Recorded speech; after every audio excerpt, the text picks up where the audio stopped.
A little backstory first. My wife Rachel and I grew up in a largish town of close to 30,000 people. We knew each other at an early age, roughly 6 or 7, can't specifically remember. We were practically inseparable. At 16, we started dating each other. When we turned 18, we moved away for work in a city just a few hours' drive away. By 20, we were married and had bought our first house. At 22, we discovered that she was pregnant with a boy. It was then disaster struck. About 5 weeks before she was due to go on maternity leave, a large shelving unit collapsed and crushed her. I was told that both her and our child were killed instantly. During this time, I was still working my job in telecommunications. It is about 4 years later that our story begins. I had just returned from one of my trips on Friday and was checking in some stuff at my office when Harry, the branch's managing director, walked in. We had grown up together also, but had gone to different schools, but since coming back had developed a very close friendship. He asked how things were, and then asked me if I wanted to come to a house party that he was having that evening. Short notice and all, but I said yes. I felt like a few drinks with friends were in order. It was there that Harry introduced me to Catherine. She was a new hire at the branch where my hometown's office was located and was getting to know everyone being new in town. We hit it off immediately. As much of a cliché as it sounds, it was almost as if Rachel was in front of me, instead of Catherine. I won't bore you too much with the details, but after 2 years of dating, we decided to take the next step and she moved into my hometown's house. Everything up to this point had been going really well. Catherine and my parents got along and Rachel's parents also approved and were happy that someone could make me just as happy as Rachel had done. All was going well for close to a year when things began to change. Skype sessions were cut short suddenly. Neighbors would tell me about how a car, described to me like it was Harry's, was always seen parked in the back alley near my house whenever I was away. Some clothes that weren't mine were in my wardrobe. All signs pointed to her cheating, but she said that nothing was happening. She said that Harry would come over occasionally to discuss business, etc., but never stayed the night. I chalked it up to me being paranoid and continued on as if nothing was wrong. But there was always this feeling that something wasn't right. It was close to 6 months after that I discovered that she had been lying to me. I had just finished closing a rather large contract with a new company and negotiations had wrapped up earlier than I had anticipated. So instead of sticking around for the next few days, I decided to pay for an early flight home and surprise everyone. Fast forward a few hours and I drive into my hometown and down the alley behind my house so that I could get into the house without being seen and surprise Catherine. Some part of me was curious, however, as to whether this mystery car was there. Sure enough, there was a car that was blocking the back entrance gate. I was confused for a moment, wondering if it had just been a neglectful neighbor parking, only to realize that it was indeed Harry's car. If it hadn't been for the high hedge line that I had put in a few years back for privacy, I may have well driven past my own place. Pulling up behind his car, I got out and thought it was strange that he was there so late, as she claimed that he always had left by now. As I approached the back of the house, I saw something that stomach drop. In my kitchen, Catherine and Harry were going at it hammer and tong. I froze. Time stopped. There was my close friend, having sex on my kitchen bench with my girlfriend. I didn't know what to do. So many questions were running through my head. Was this real or was I dreaming? Why were they having sex in my house? Feeling defeated, I turned and left without them seeing me. I sat in my car for what felt like an eternity. I was crying hard, but the sadness quickly turned into anger.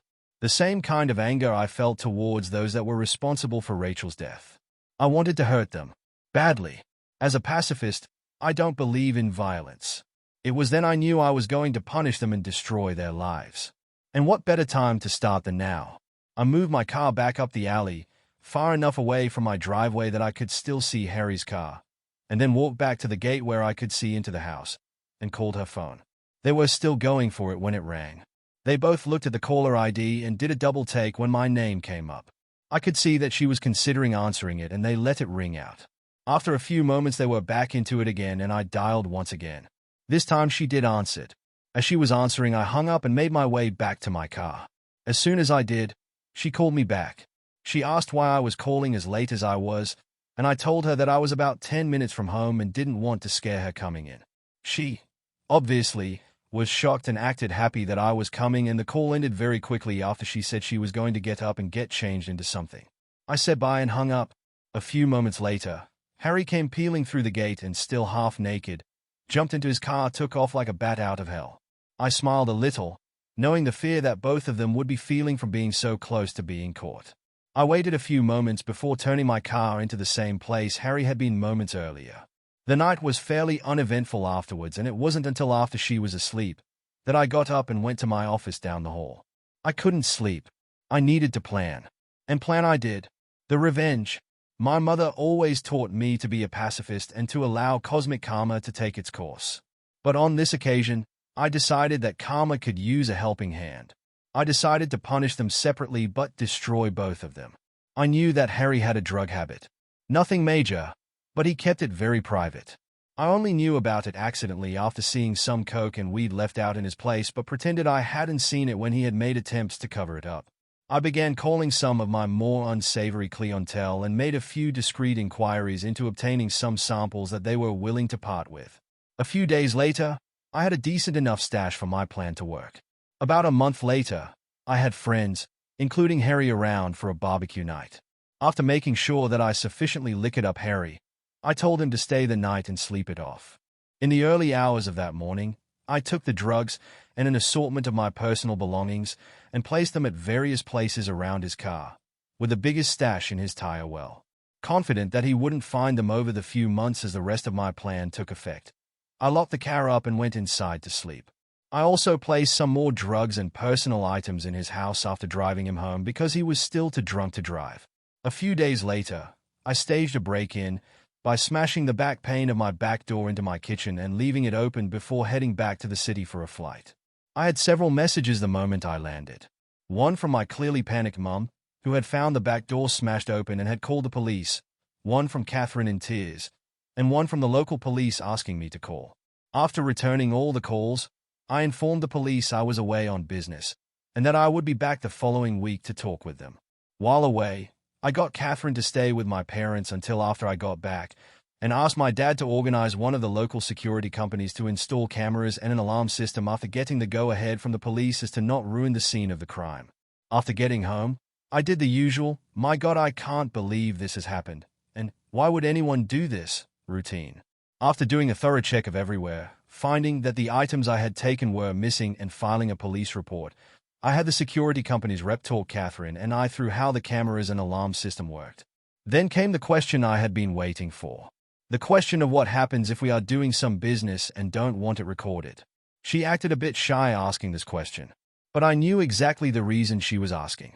He assured us that this was a question he got asked a lot, and we were shown on the home computer, if we wanted to be doing things without it being recorded, how to stop the recording for certain cameras, so that we could protect her modesty.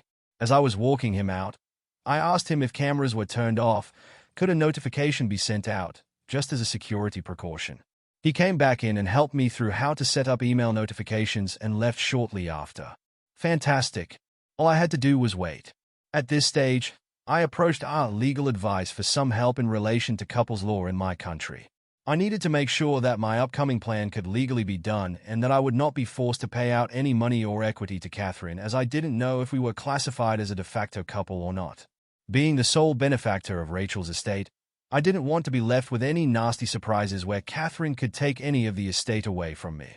Shout out to those guys and gals there as they helped me get in contact with a great lawyer who assured me, due to the fact that although we had been dating for close to 4 years, we had not been living together long enough to be classified as de facto, and because I was paying all the utilities on the property that she was living in and didn't pay rent, showed that she had no legal standing to make a financial claim against me. Just to be sure, though, he drew up what I felt was a pretty ironclad document just in case there was any legal trouble.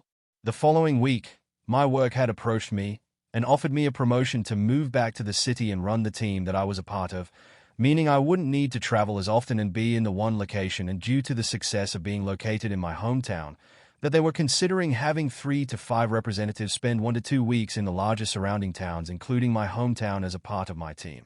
I said yes, and began the process of beginning my transfer, which would take about 6 weeks. Perfect. More than enough time to gather all my evidence. Upon getting back to my hometown the following week, I began to start in motion the rest of my plan. I asked Harry to approve 1 week's worth of vacation for Catherine for 2 weeks' time. I wanted to send her and a friend or two away on a retreat before I made the biggest decision of my life for a second time. He jumped up and gave me a huge hug, congratulating me on being prepared to take the leap again. I hugged him back tight, but not the way I think he imagined it at the time. He agreed and blocked out the week for me. I asked him not to say anything to anyone, as I wanted to make it as big a surprise as I could.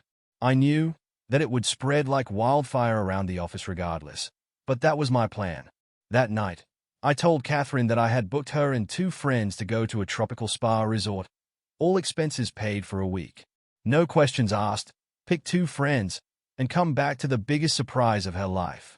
She screamed like a kid who had just been told that all the candy in the shop was hers to have. I then told her that the following week, I was going to spend it in the city, preparing for a large client who was one of my biggest accounts, and needed some people in my team to help before flying out the following week, and I wouldn't be home until the Monday that she was leaving, so I wouldn't be able to see her, which seemed to disappoint her. But I told her it would be worth it when she returned. What I failed to tell her was that I had decided to take 2 weeks vacation on the other side of the country, mentally preparing myself for the shitstorm that was about to erupt the moment she stepped foot on the plane, as well as enjoying my first stage of freedom.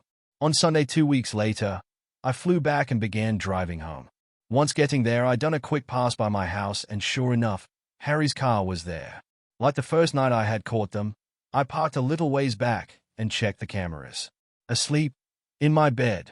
No surprise, honestly, as I had recorded them constantly do this over the 2 weeks I had been away. I then made my first call to the police, blocking my caller ID. I told them that I was one of my neighbors and saw someone hanging around in their car in the alley behind my house and occasionally passing something through windows to passing cars while also looking into my yard, and I was concerned that they were dealing drugs and or going to break into someone's property. I gave them his license plate and description. They said they would have someone there in a few minutes, so I thanked them and hung up. I then called Catherine and told her I was about 10 minutes from home and that I knew she was flying out tomorrow, but desperately wanted to surprise her. Looking back at the footage now, I laugh at the commotion that I am surprised I didn't hear. In a few short seconds, Harry was half-dressed and flying out the back door to his car. At that point, I couldn't have asked for a more perfect scene. As Harry was peeling away, one of the police cars rounded the corner behind me, saw Harry driving away fast, and gave chase. After pulling in, greeting an excited Catherine, and doing all the couple things, she fell asleep again. I, on the other hand, couldn't sleep a wink. The next day, her and her friends were bundled into a car. After they drove away, I had to wait a few hours, but I began to execute my plan. I called my friend, who was a removalist, and apologized for the late notice but needed my place packed and moved on Friday. After agreeing on a time, I told him that he would need to take certain boxes to a storage facility, which he said wasn't an issue. Then I began packing Catherine's belongings. Later that day, I got a call from the police for me to come and identify some property that they had apprehended from a suspect the previous night that fit the description of property I had reported stolen. I grinned to myself, happy that my plan for Harry had grown to fruition, and replied that I would be there shortly to collect it. Of course, when I got there, some of the items were still unaccounted for, due to the fact that they must have still been in his house and they hadn't searched there yet. By this stage, the town was buzzing with news. Events in my hometown don't stay secret for long. Harry was disgraced and promptly fired for his possession of drugs and stolen property, and our respective bosses on behalf of the company had extended a formal apology towards me during the week.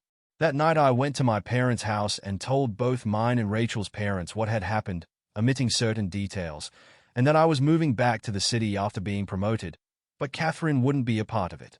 They were pretty upset initially that I hadn't let them know what was going on, but were happy that I was handling everything maturely and hadn't sunk to their level, thought they didn't agree with ghosting Catherine. But after some drinks, laughs and tears, I went home. On Friday afternoon, after a busy week of organizing cleaners for the following week, the real estate to put my house on the rental market, and various other tasks at my hometown's office, I packed some things into my car and drove to my parents' place and said goodbye before the drive. Before leaving, I went to Becky's house.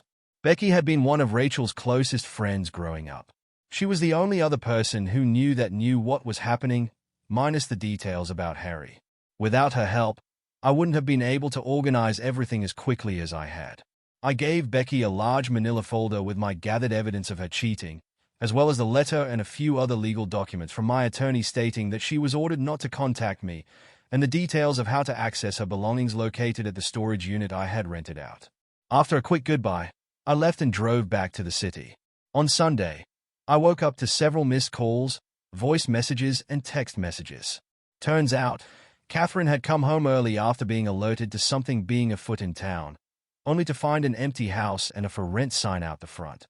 Freaking out, she had gone to my parents, who closed the door on her the moment that they answered, forcing her to call everyone until she managed to somehow be contacted by Becky and told that she had a package for her.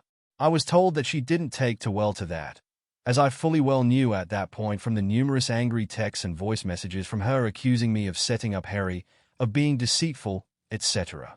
I was worried that she might show up at my front door, but nothing ever happened.